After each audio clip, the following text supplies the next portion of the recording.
দেখবি আর তোর রাগ উঠবে। তার থেকে ভালো তুই তাকাসি না। এই নে আইসক্রিম, এনে চকলেট, খেয়ে মাথা ঠান্ডা কর। ভাইয়া, আমার যদি সাধ্য থাকতো না, শালা ওই ছেলেটার জন্য আমি কি করতাম জানো? এই কলেজে আসা বন্ধ করে দিতাম। দেখলেই শরীর আমার চলে যায়। এরপর টেয়ার কথা না বাড়িয়ে ক্লাসরুমের মধ্যে ঢুকে যায়। এই তে, চলে আসছিস? আচ্ছা আয় এখানে। ইয়ঞ্জন আর তে খুব ভালো ফ্রেন্ড।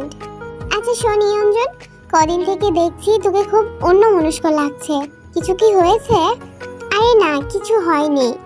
কিছু হলে আমাকে বলিস, আমি সব ঠিক করে দিব। ইয়ঞ্জন মনে মনে ভাবলো, হ্যাঁ তোকে বললে তুই পিটিয়েই মেরে ফেলবি আমাকে। দরকার নেই। ছুটি দিতেই ইয়ঞ্জন থেকে বলে উঠে, তুই